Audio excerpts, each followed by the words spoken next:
Okay, I'm preparing to live stream.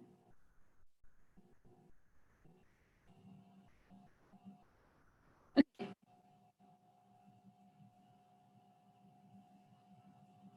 Okay, we're on YouTube. And I see the stream live. Okay, cool. I'm so, going to tell Noah. I'm going to tell Noah that we're ready to roll. He's going to send a tweet out. Okay, so I'm going to mute myself. Okay. But there's about a 4-second delay. Yeah. Which is perfect. Mm-hmm.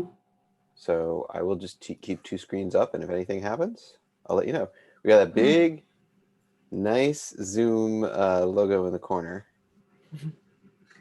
But oh well. But we do have the little P. So it's a Zoom P. Zoom. Okay. Bye. Okay. See ya. Bye. Just chat me if you need me for anything else.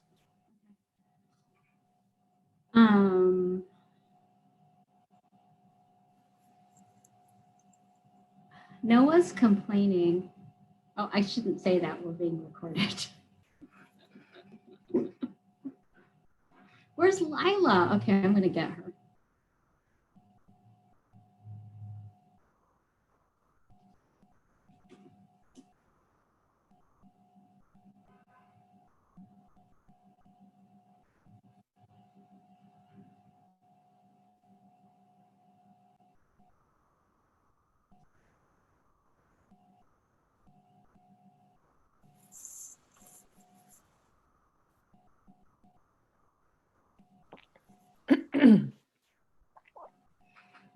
So,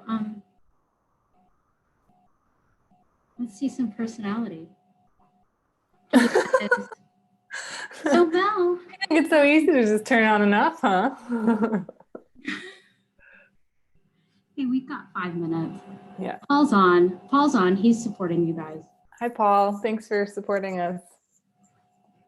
He can't talk. Sorry we don't have enough personality.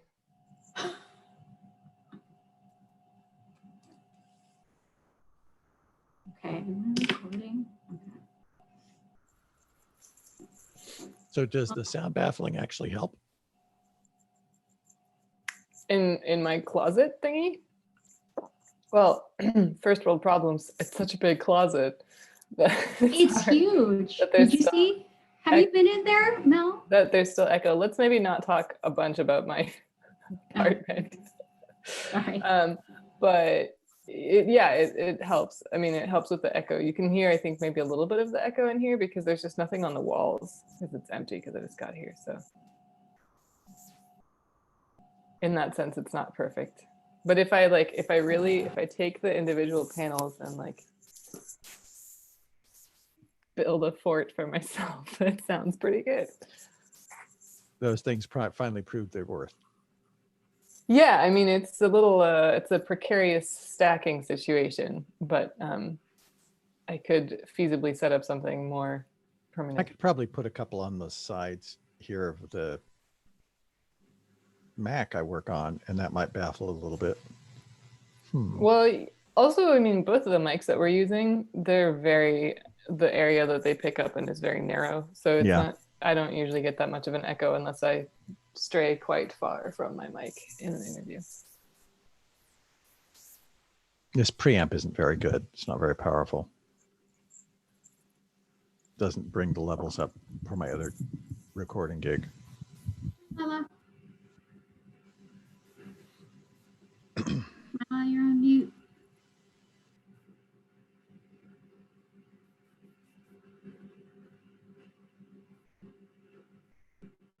Can you hear me now? Yes. Welcome, Lila. Yes, thank you. I was making sure I was signed in the correct way. So, Lila, we have a few participants on. Great. Take it away for a little bit. Yeah, so yeah, we've got a few more minutes before noon, so we'll get started soon. We're going to be talking with Mel Baker and Laura Wenus about Civic, our daily news and public affairs show. on KSFP 102.5 FM in San Francisco, also available as a podcast. Also available on our stream, which you can find on our website if you go to sfpublicpress.org/KSFP. Actually, right now in the middle of the day, we actually share the station with another organization, San Francisco Community Radio. So if you tune in between 4 a.m. and 10 a.m. and 4 p.m. and 10 p.m., that's when we're on with KSFP. And the other times, it's KXSF. So great. Oh, Ronnie, good to see you. I just got a note from someone I know. So we've got a couple of minutes. Daphne, anything technical that we should know about? I know we're going to be taking questions later. So if anyone has questions, feel free to put them in the chat at any point, and we'll get to those toward the end of our session. Daphne, anything else that people should know?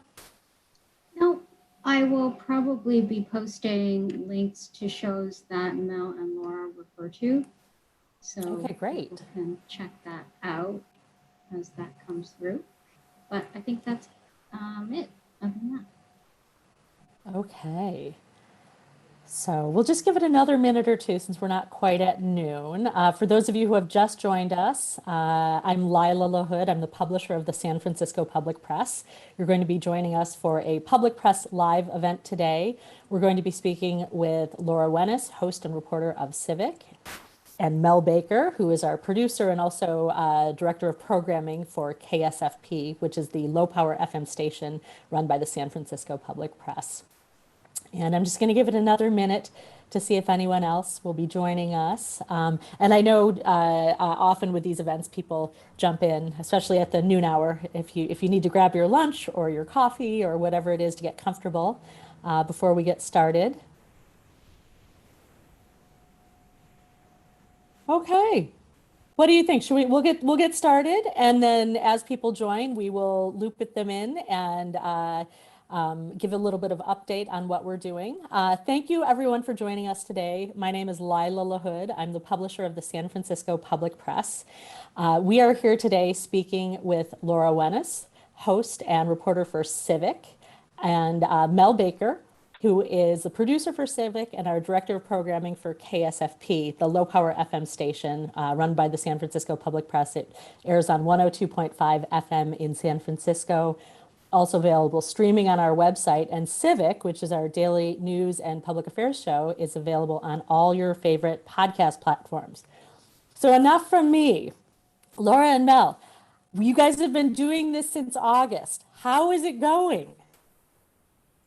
I'm having a lot of fun. I think it's going really well in terms of just being able to explore this space. We're sort of in this interesting in-between space between the world of radio, kind of dominated and by public radio, where public radio really sets the tone, and the world of podcasting, which, as Mel and I discovered, because both of us have more of a public radio than a podcasting background, we've discovered that that is actually quite a different world with its own ideals and its own goals and its own style, let's say. So it's been really interesting to develop our style and our voice sort of from the ground up and figure out what we can really do with this kind of platform. And we've recently surpassed 100 shows. So we've done more than 100 shows now. Depending on how you count, at the beginning we were doing the shows, we were splitting them a little bit differently. So we could be up to like 115 or 140 right now, depending on how you count. But the point is that we've done a lot. We've been doing this for a while, and we've really come up with a lot of different takes on how to approach the topics that for a lot of people are really, really key right now, and that deserve more depth than maybe you could do in a written article. Because with a half-hour show format, you can really get into a bunch of different details. You can discuss maybe a lot more. I mean, I think for a source also, if you're a person who's being interviewed, it's nice to have a more complete set of what you said actually make it into the final published product, I think, than sometimes you can get in a print story. So I've been really enjoying that aspect. Yeah, it's definitely much more conversation than soundbite. Yes. Yeah. Mel, what are your thoughts now that you're some number past 100 episodes of Civic? I'm counting. It's my unofficial count is 141, but we know we're missing a couple in there, and that there may have been duplications and such. So what I'm excited about is, as Laura said, this is a creation of a new space, a new opportunity, and the public press kind of combining this print legacy with now a podcast legacy. And it's really exciting. It's been interesting to see how we've pivoted too, to really being able to focus on issues around COVID and some of the underreported stories. One of the first criteria we have when we look at a COVID issue is anybody else doing this? If they are, we often say, no, we won't do that. We try to focus on issues that aren't being tackled. The community's hardest hit, for example. So it's an interesting, different way and a different take. And it's great working with Laura. We just have a really good simpatico working relationship. And so that's great. For this old time radio dog who's been in this business for decades, it's really exciting to be doing something new and something interesting. And I'm hoping over time our audience continues to grow, and all of you who are tuning into the webinar, tell your friends about it. Tell your friends that there is an actual radio station. And when we say low power, that just means it has a limited range. It can reach 650,000 or so households within San Francisco. So it's actually a potentially very large audience. It's not just something you can hear in a small neighborhood. Our signal is up on Sutro Tower. You can look up there and you can know that KSFP is beaming down into the city. So tell everybody about 102.5 FM. We're really proud of the programming we've been able to roll out in addition to Civic, and maybe we can talk about some of that later on as well. Yeah, Mel, you brought up several things I want to discuss. And actually, I'd like to go to the mechanics first, because things have changed very quickly over the past couple of months. You know, you guys spent a great deal of time setting up a beautiful studio. And if you could tell us what it was like working in the studio, and what is it like now with everyone working remotely, and what sort of what challenges you've encountered, or what have been some things that were in fact easy to transition to with everyone working remotely and from home? Laura? I think we both miss our studio dearly. And one of the great things about doing Civic, and the fact that it's a conversation more than a soundbite, like you said earlier, is that you get to actually have a connection with somebody who comes into the studio. And that was one of my favorite things, is that so many of our interviews were primarily in person, and you really get to talk to somebody and get to know them. And they also get to see that I'm, a human being, and I have idiosyncrasies, and I'm silly sometimes, and I'm very serious sometimes. And you just get to have a little bit more of a connection. And I think that helps get into the subject matter more deeply too, when somebody's there in front of you. And that connection has been not entirely severed, but it's been reduced, and it's more difficult to get that. And I find myself talking to somebody in an interview and just making all these sort of sounds of acknowledgement that I usually try not to do, because I don't want to insert myself into the interview too much. But now I just desperately want the other person to know that, yes, I'm listening, and what you're saying is really landing, and I really care about what you have to say, and I'm having a reaction to this. So it's a little bit comical sometimes, just the degree to which I'm now inserting myself into the conversation. But in terms of the mechanics of it, I mean, I think that a lot of radio reporters right now are sharing their sort of impromptu recording studios, which often involve pillow forts, or being between couches, or like Daphne shared a photo of me that I took where I'm under a hoodie and between some pillows, and just trying to do whatever we can to make it sound as good as possible. Explain a little bit about that, because some people might not have a radio background. Why would you do that? Why would you build a pillow fort? Yeah, well, what you want in the sound that ultimately comes through in the podcast or on the radio is something that sounds intimate. It sounds like the person is there talking to you. And that's inherently difficult to do on things like Zoom, and with things like this microphone, which is, incredible in terms of just the technology that's crammed into this tiny piece of equipment. But also, it's distant. And the last thing that you want in a podcast is distance from your audience. The great thing about radio is that you feel like somebody's in the room and you're part of a conversation. And so you want the sound quality to reflect that and to enhance that experience. And that means that you want, a microphone that's pretty good, that's recording you. And you also don't want the sound to be bouncing off the walls and it to sound like you're in a bathtub. You want to sound like smooth and close, and for the other artifacts in the sound to be as minimal as possible so that they don't distract you from what's actually being said. And to that end, you try to surround yourself with soft things that dampen echoes and that don't sound harsh. And because we just don't all have access to sound baffling and other equipment or a sound studio anymore, a lot of radio reporters now are doing exactly that. Is they're improvising and they're being creative about it, but it can sometimes look pretty funny. Well, and that brings a point for me too, as an old time kind of public radio and commercial radio guy, but I'm horrified at the idea of using some of the tools like Zoom that we're using now and things, because I want this pristine sound quality. And the truth is, during this time, everybody's getting used to the fact that the content is more important, and we do our best to improve the sound quality. And I'm also kind of impressed about how actually really fairly decent some of these systems that I would have looked down my nose at, because we always used to try to do our interviews in studio, as Laura was saying, because we wanted that intimacy of the interview, but we also wanted total control of the sound. So it's kind of weird to have our poor little studio kind of been cannibalized to set up our home studios. I think it would be very sad to go back to the main studio and look now and watch see the panels are gone and some of the equipment is gone. But I think the other thing is everybody's getting used to somewhat lessened sound quality. And I appreciate and acknowledge that to our audience, that sometimes we're not going to be able to provide you that. We do promise that we'll provide you the very best quality of interviews and topics that we possibly can. Yeah, it's been a challenge for all of us, and we've had to use new software, and it's been an interesting experience. Getting back to what you guys were talking about earlier in terms of, with more than 100 shows, we've had quite a range of interview subjects and topics that we've covered. What have been some of the most interesting or memorable interviews that you've done where you learned something that you didn't expect, or maybe the conversation ended up going in a direction that you hadn't thought it would at the beginning? I'll let Mel start with that one. Oh, okay. Sorry.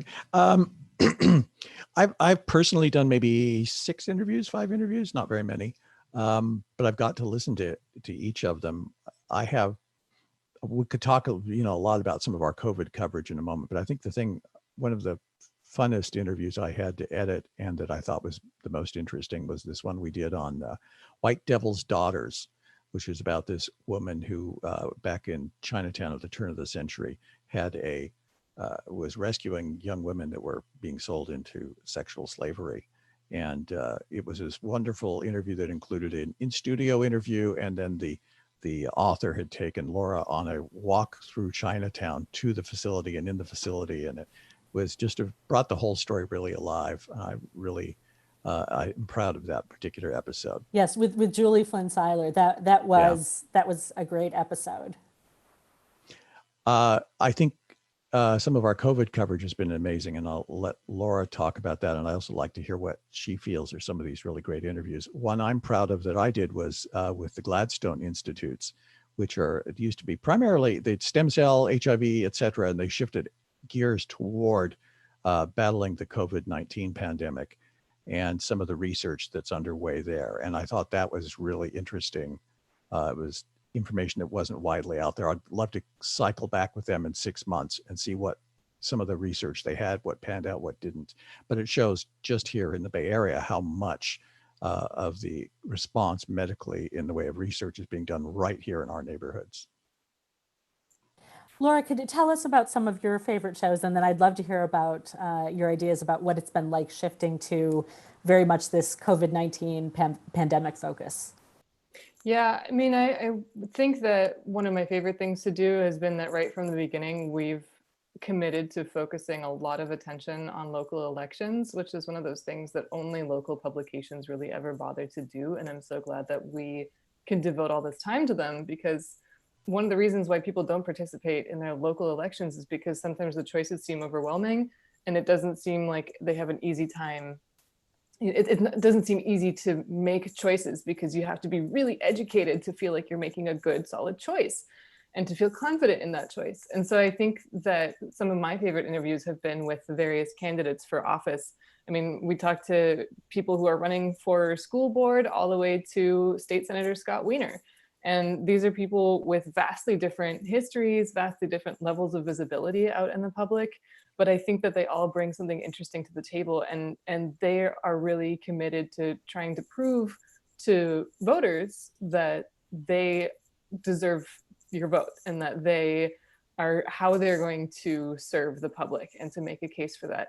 And I think it was super interesting to just hear all these different, very well thought out perspectives from very passionate people about why they want to be public servants. And more recently with the coronavirus coverage, it's been a whirlwind.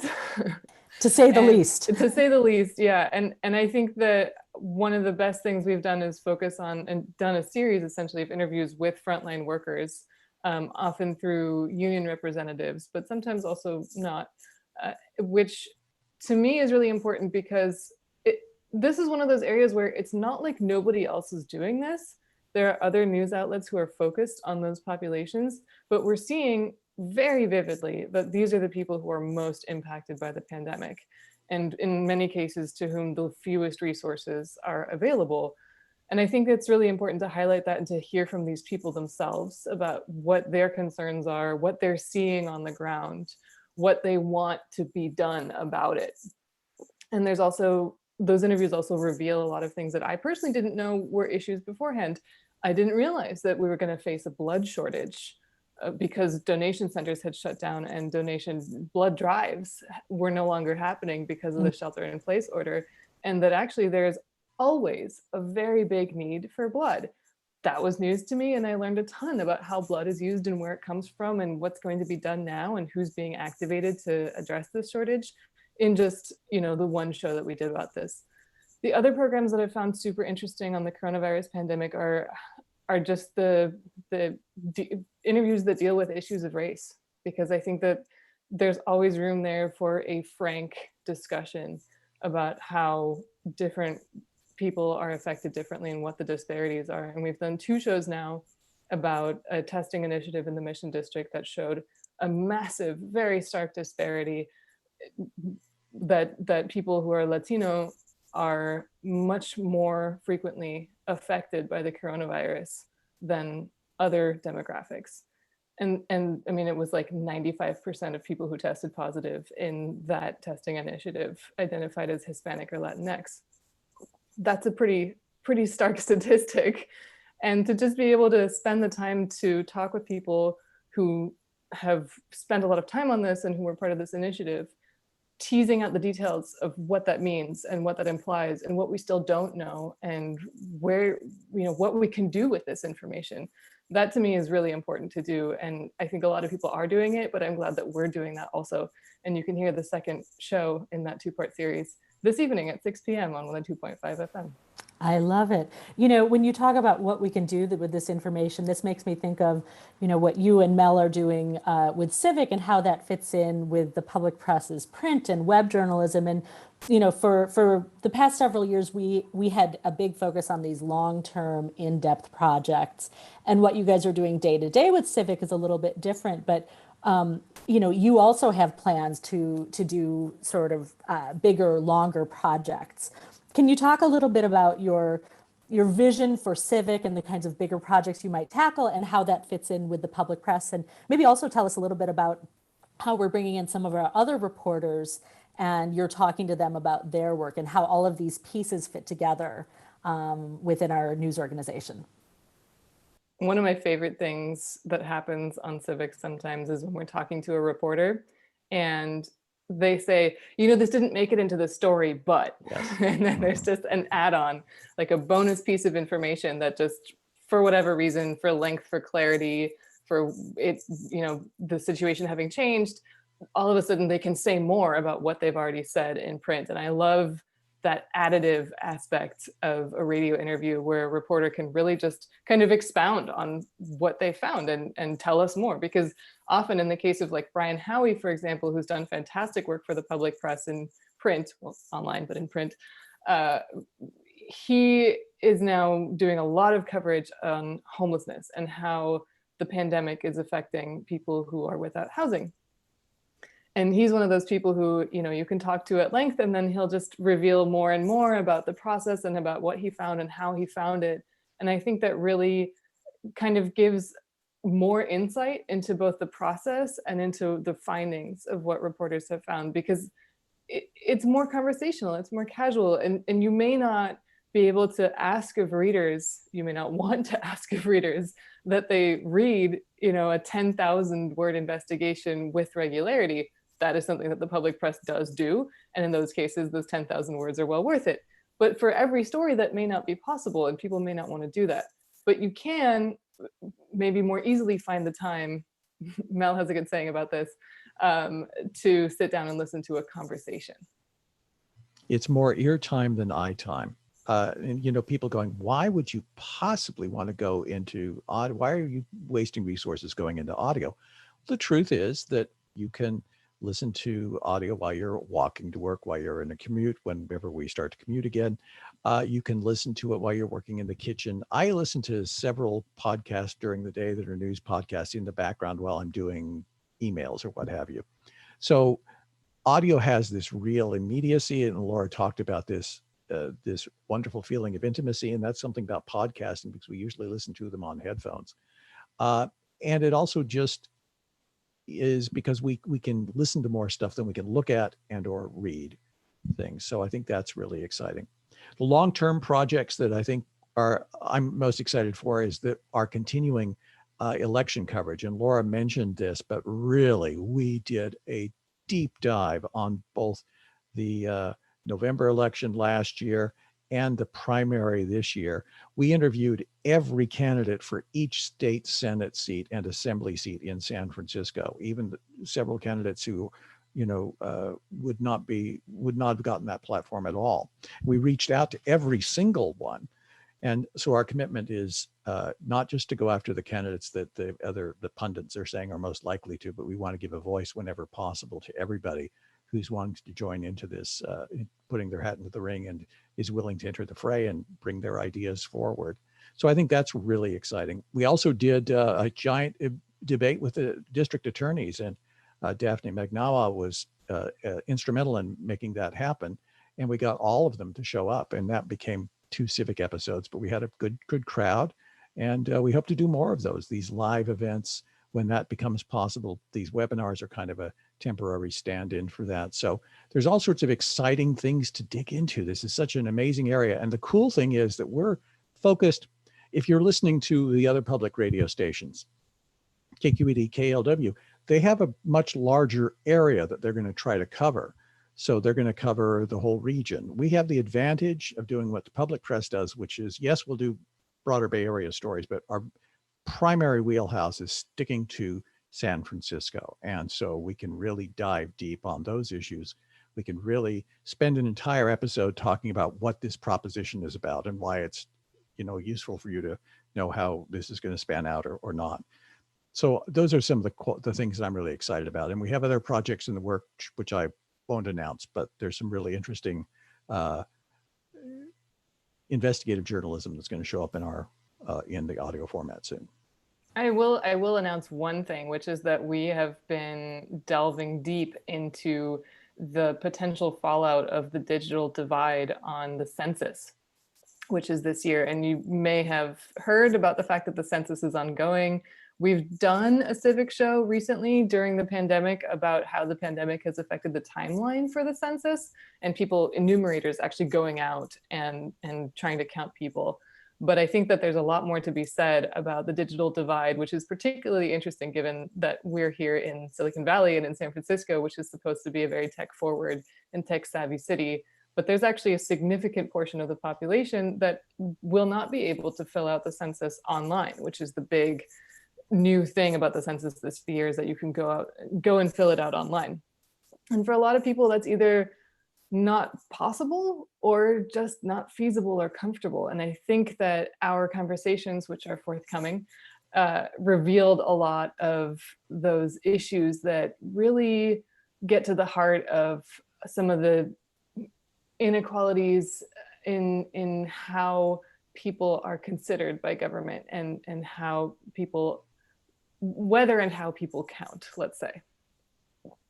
Laura recently did a piece that I thought was pretty interesting. It was called what I call a TikTok, which was, we were talking about the debate over housing homeless folks in hotels, and the Board of Supervisors has passed legislation demanding that the city reach a certain threshold of numbers of people. And the mayor has basically resisted it and said she's simply not going to do that. She has her reasons.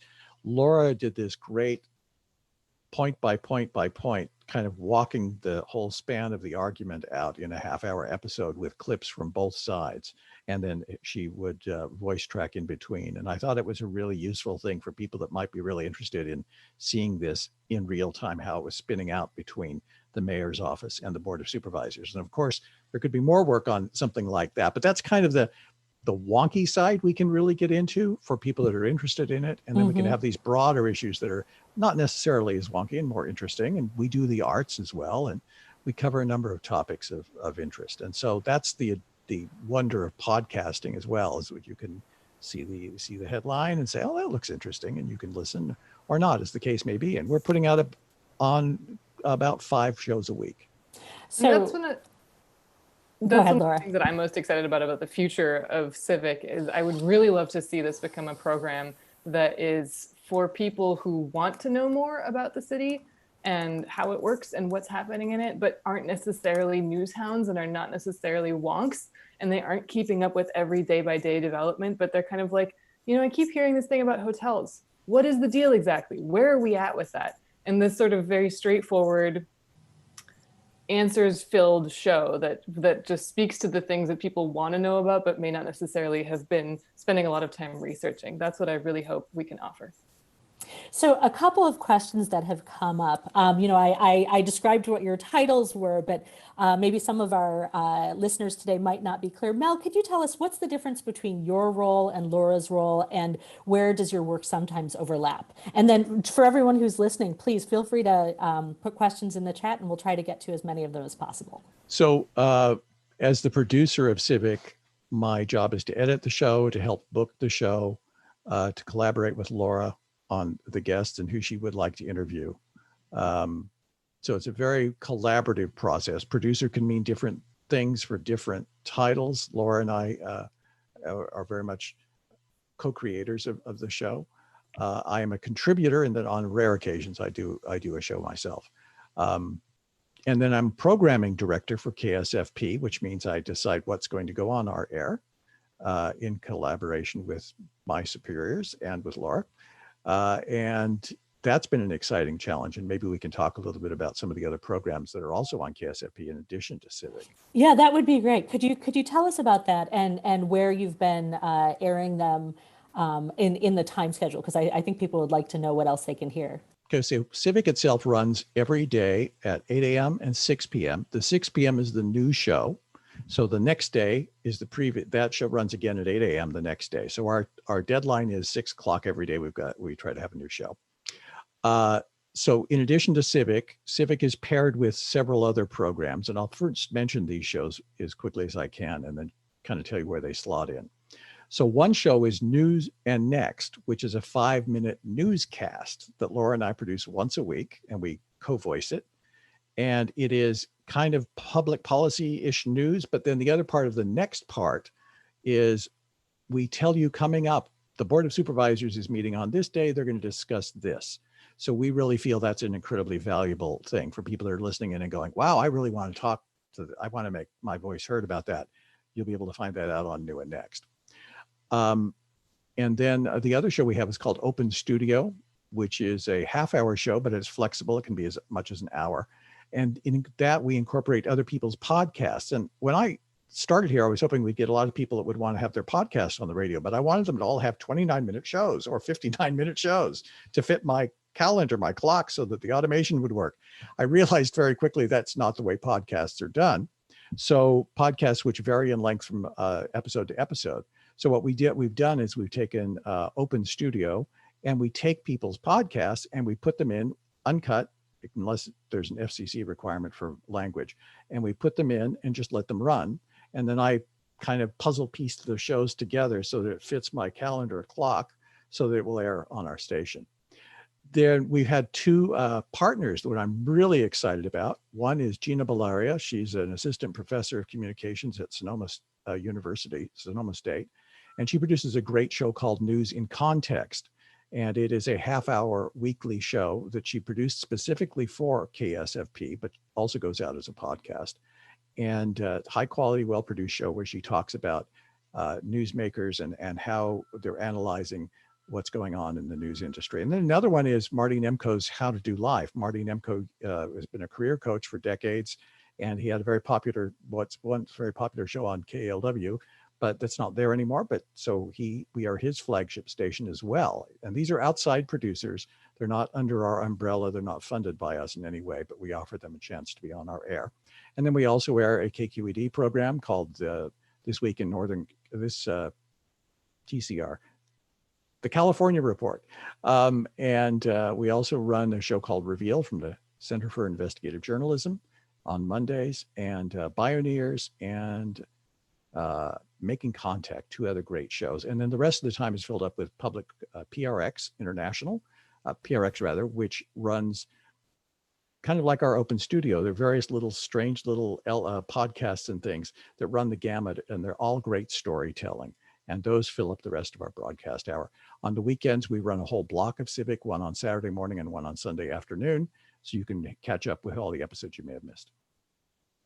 Thanks, Mel. I know you were doing all of that off the top of your head.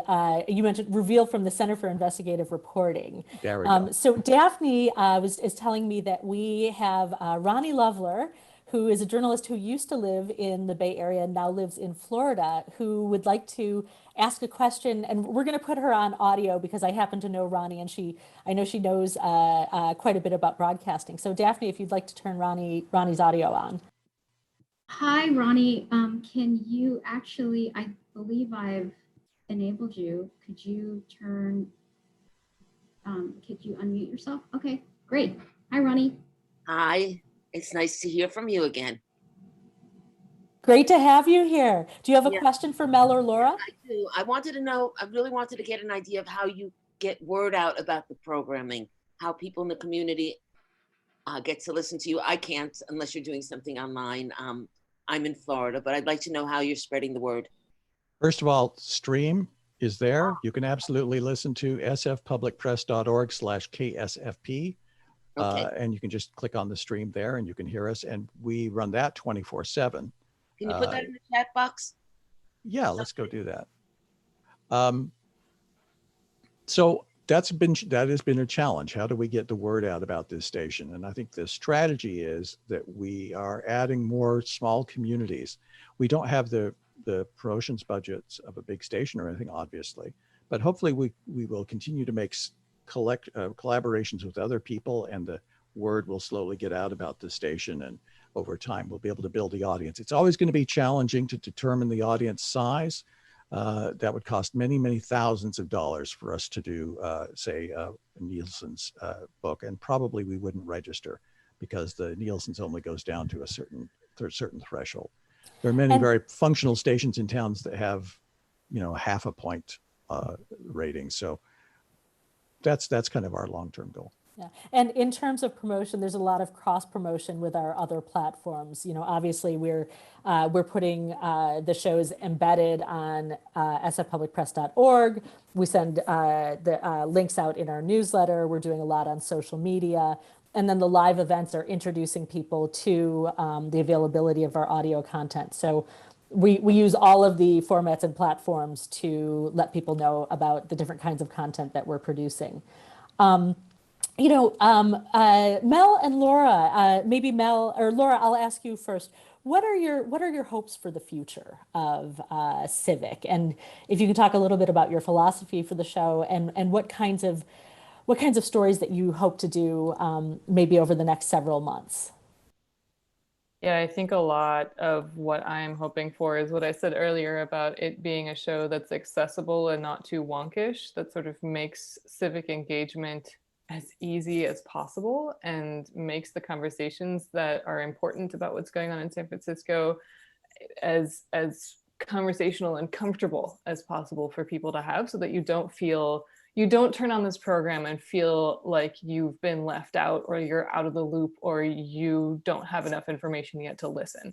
That's really what I want at the core of the program, is for it to be, for people who don't necessarily spend all of their time paying attention to the news cycle in San Francisco.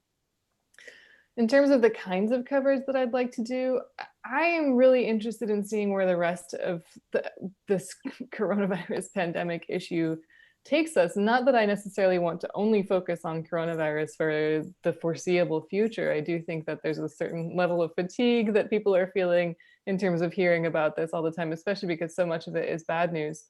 But this is a long-term issue. And I think that one of the things we can do is to look at things that are going to be relevant to San Franciscans and people who work here or pass through here for a long time.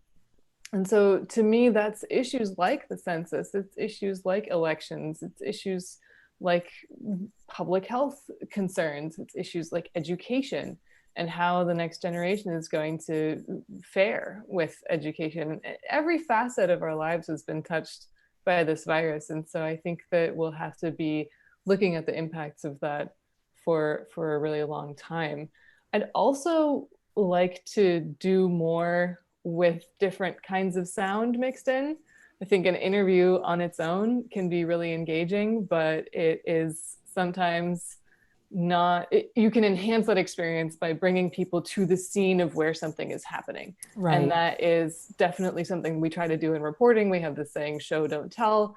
In this case, we're not showing anything, but we can take people there with the audio. And I would love to do more of that. We've done a little bit of that, like Mel already mentioned.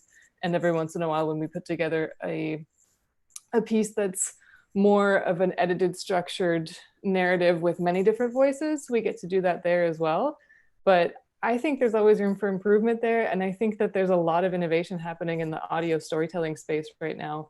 And we can build on that and we can learn from that.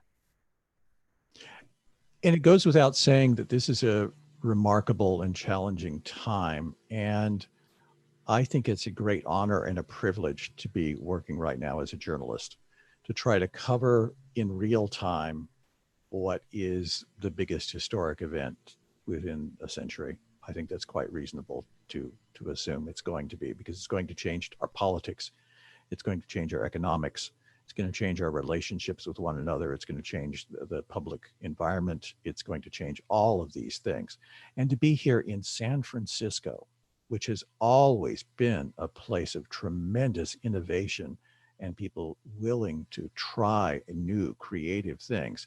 Certainly that's true in technology that we've saw recently, but there's something in the DNA of this place that people have been willing to experiment. So what kind of new cultural experiments will come out of this on the other side? What kind of economic experiments will come out on the other side? Who will we be as a people a decade from now as we look back on this period?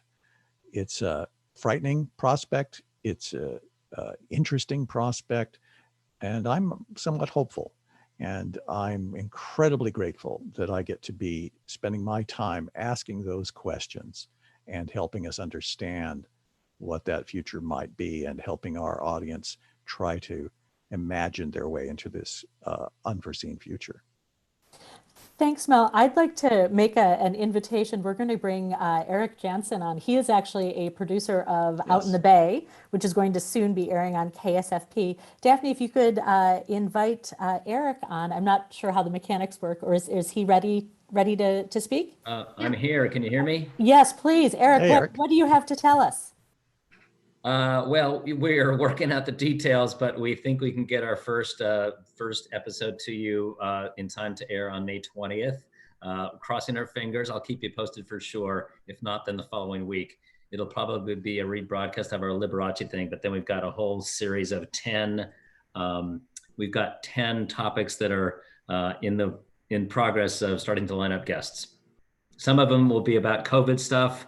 Some will be unrelated, but it'll all be from the lens of the gay and lesbian community, LGBTQ, queer, however you want to call it. And I have a slot for you already in waiting. It's Wednesdays at 8:30 a.m. and 6:30 p.m. as we spoke. So Fantastic. That's great. So that We're looking forward to it. Out in the Bay, I would like to remind everybody is a show that has existed for many years on KLW. It's very well known in the LGBTQ community. It's done some tremendous work. I had the opportunity to run a segment of that in Open Studio about Del Martin and Phyllis Lyon's life after, I think it was Phyllis just passed away recently. So very excited, Eric. Thank you for sharing that here. I didn't even get that in email. So that's wonderful. Yeah, well, you were talking about upcoming shows. I thought I'd mention it. Breaking news on our station. So great. I love it. So this seems to be working out. So Daphne, I'm going to have you turn on Bruce Wolfe, who has a question. We'll let Bruce ask his quick question, and then I think we might wrap things up soon because we promised a quick short show. So Bruce, you have a question for Mel and Laura. Can you hear me? Yes. Yes, we can hear you. Okay, great. Good morning or good afternoon. Hello, everybody from virtual land. Mel and all, just how is the experience technically working for you doing Civic remotely? Because you're in different locations and you're not in the studio. I'll let Laura. Well, there's different elements to this. So there's, of course, doing the show, which is one thing. I think technically it's been okay. On one hand, I think it's a lot easier for people to commit to doing a virtual interview on some kind of VoIP VoIP service, like Skype or Zoom, or we use something called Squadcast, than it is to actually show up in the studio. So that's been nice because it's much easier to find a time that works for people. On the other hand, that also introduces all sorts of technical glitches, which I think all of us have become intimately familiar with over the past few months of working from home. Like, you're muted, you're not muted, I can't hear you, oh, there's a delay, oh, your internet, oh, the video. And that does get tedious. And I think it's also sometimes reflected in the quality of the audio because it's just limited. It's limited by what people have access to, and that can be a challenge. As far as our side of actually technically putting together the show, that hasn't changed too terribly much, except that we're now recording, in our kitchen or in our closets or wherever, instead of in a studio. And, you just work around that, you adapt. Running the station is a different endeavor. So we do have a station with a transmitter on Sutro Tower, and all of the different pieces of equipment still have to talk to one another. And we still have to tell them what to transmit. So we have an automation system that is called Enco. It's basically just a giant piece of software that plays things at correct times, and you have to tell it what to play and when and how. And that's actually a lot more complicated than just setting up a playlist, but in essence, that is what it is. And we have access to that. We figured out a way to access it remotely so that we don't have to go into the studio to make sure that it's working. And there's also things like an emergency alert system, which we're required to be a part of, and we're required to forward certain emergency alerts that are issued by the government. And we have to make sure that that's still running smoothly, and that all these different pieces of equipment are talking to each other and then sending the correct thing to Sutro Tower, and that Sutro Tower, the transmitter on Sutro Tower, is then actually transmitting what we want it to at the correct time. So all these things are being managed remotely, and that is doable so far. Knock on wood that it continues to work, and that we don't have to go anywhere in person to try and figure out some technical glitches. Well, thank you. Thanks, Laura. So I think we're going to wrap things up soon, and maybe I'll ask each of you, Mel, anything else that you'd like to add, or what would you like our listeners to know, and how can they communicate with you and Laura and either ask questions or suggest story ideas? How would you like to hear from our audience members more about what they're looking for in Civic and our KSFP programming? radio@sfpublicpress.org is our email. So that would be great to send us show ideas or any other questions you might have. I'm excited that we've been able to continue to produce shows doing within all of this challenging work environment. And I'm also excited for what the future may bring in the way of topics we can explore. Not a very great answer to the question, but that's kind of where I'm at right now. Yeah. Laura, any final thoughts before we close out today's event? I just want to encourage people to reach out to us. because we want to hear from you. And from the beginning, one of the things that I have really enjoyed about this show and the fact that we're starting it up, and we're proud of our 100+ episodes, but it is still in its early days and it's still developing. So that means we can incorporate feedback. So if you have something to say, we want to hear it.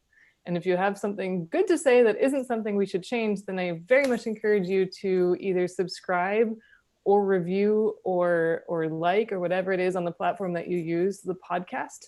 That will really help spread the word about what we're doing. Thank you. Thank you, Laura and Mel. This has been a great conversation. Thank you, everyone who has joined us today. Again, I'm Lila LaHood, publisher of the San Francisco Public Press. You have enjoyed a conversation with Laura Wenus, host and reporter for Civic on KSFP, and Mel Baker, who is the producer of Civic and director of programming for KSFP, 102.5 FM in San Francisco. Thanks for joining us today. We will have this recording posted on our website, and we hope to see you at our next event. Thanks, everyone. Have a good day.